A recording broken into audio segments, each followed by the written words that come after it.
Hi, ladies, and welcome to episode 5 of Building Success, Loving Life. And today we're talking about all things related to promotions. Promotions are something that we often want, and we think that there is a secret sauce. Why did she get promoted? Why did he get promoted? Why am I not getting promoted? And so, based on my 30 years experience in corporate environments, I wanted to share with you the reasons I promoted those around me, and also some of the reasons why I chose not to promote people that were working for me. So, one of the first reasons, and this is probably when I ask around, it comes back as probably the most important reason for everyone. It is the person is already doing some, most, or all of the job of the person or the level above them. It means they've already shown that they have the skill set, that they have the autonomy, that they have the creative problem solving needed to move up.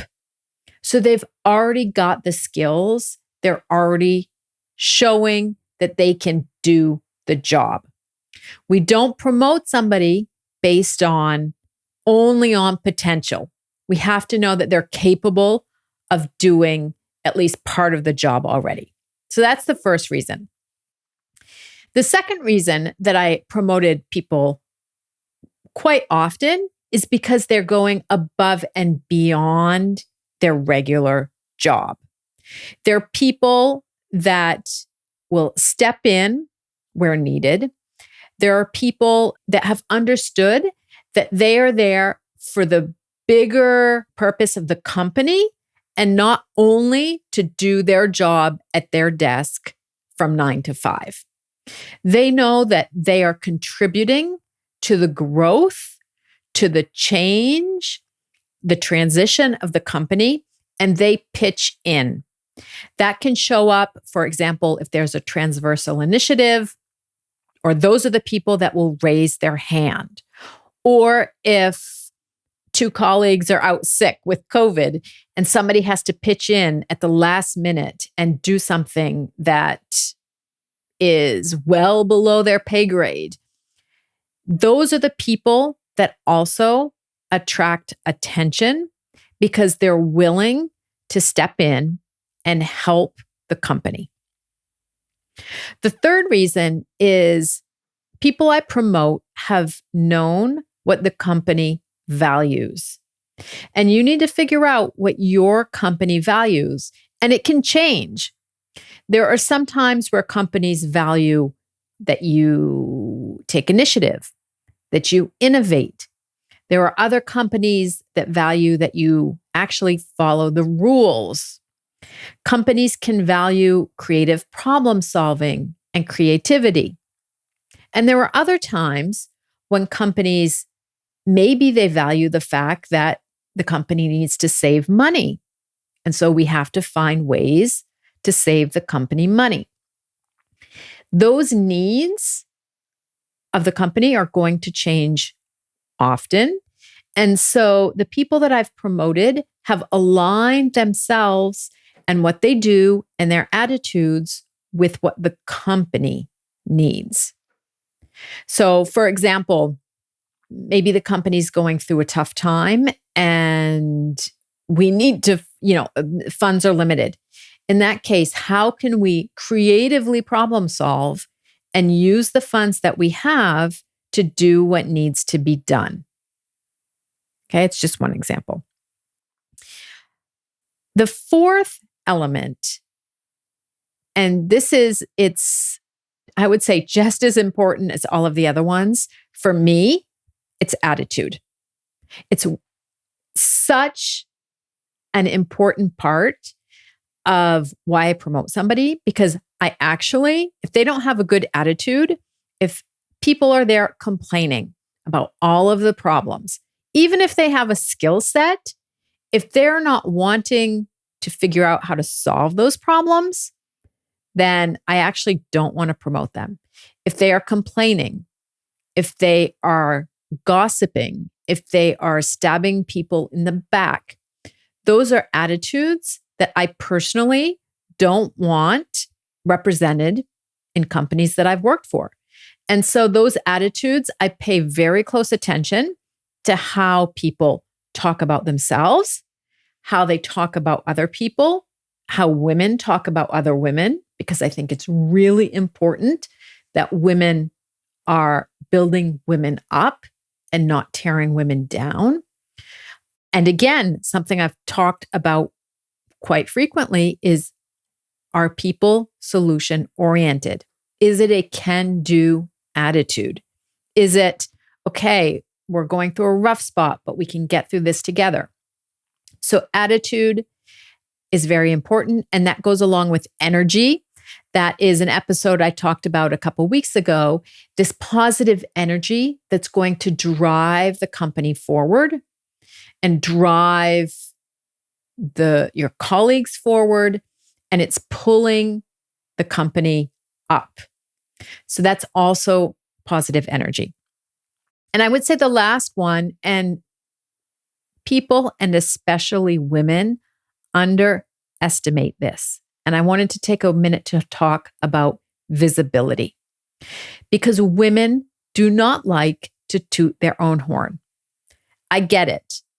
We feel that we shouldn't be putting ourselves in front of other people, or that we should be talking about our accomplishments, or talking about some great feedback that we got on a project or from a client. I get it. But also the reality is there are a lot of people in companies and senior management who is ultimately making the decision on whether to promote someone or not. They don't personally know everyone.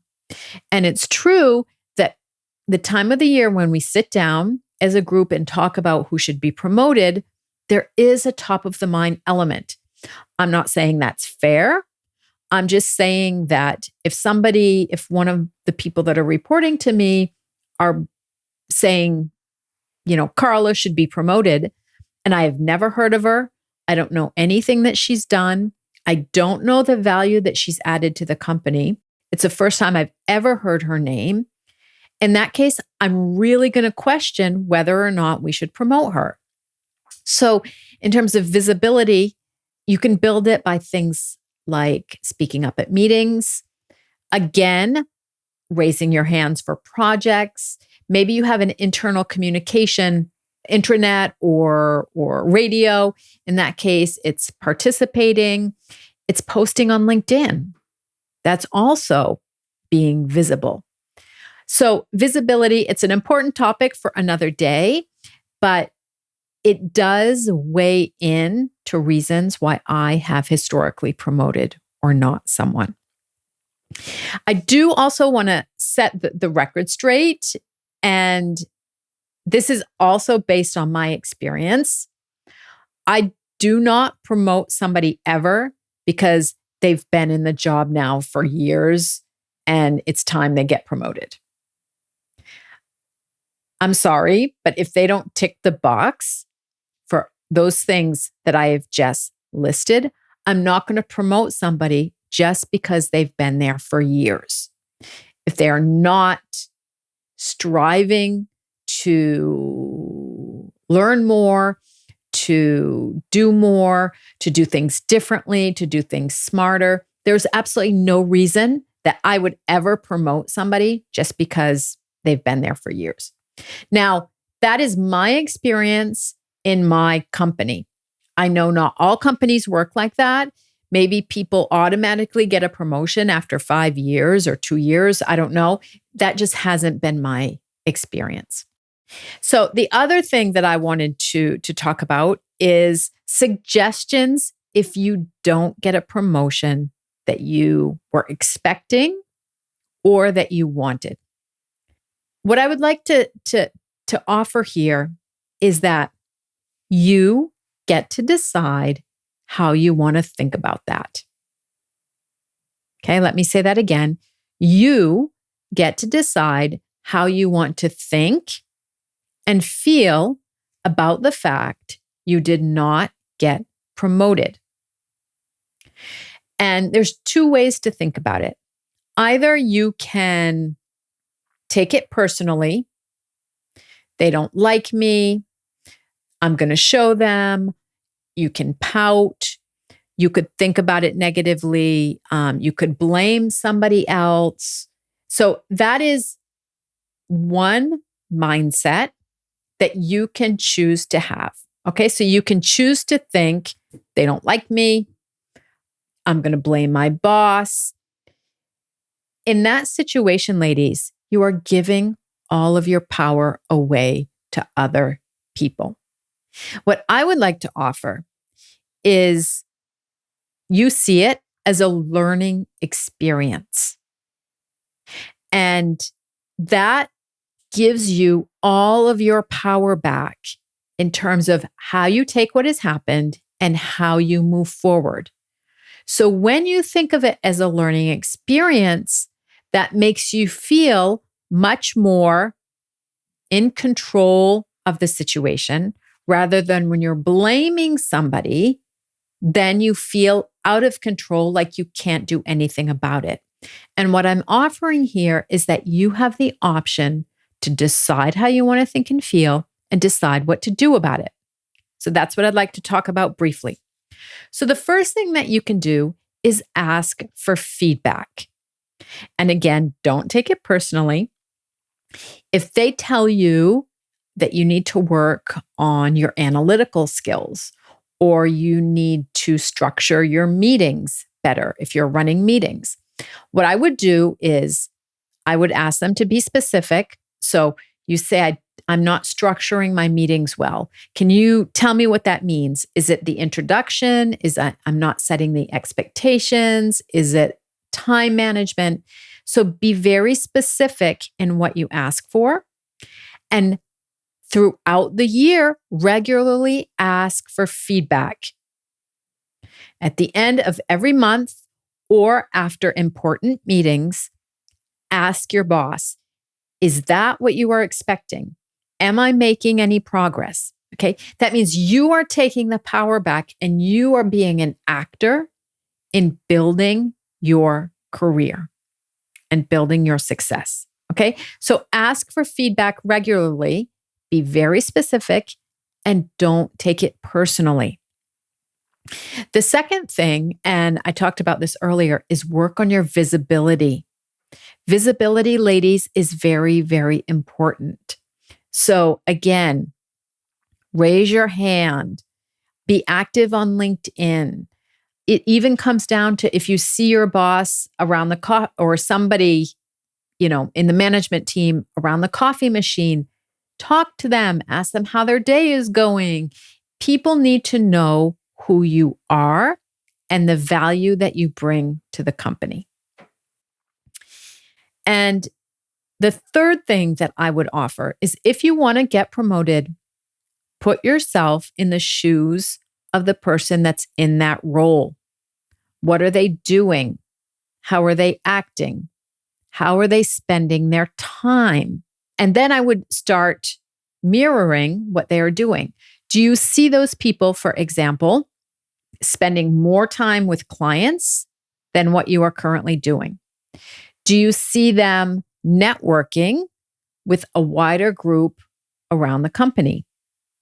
What skill set do they have that you don't have? Do you see them, for example, presenting in ideas in an innovation meeting? Whatever it is, put yourself in their shoes. What are they doing? And what can you do today to also start acting and being that person? It's learning to put yourself in the shoes of the person you want to be. So that's what I've got for you today, ladies. Once again, this is the question I'm going to leave you with this week. How do you want to feel about getting promoted or not getting promoted? And remember, you have the power to think and to feel whatever it is. Take your power back. Have a great week. and we'll talk to you next week. Bye.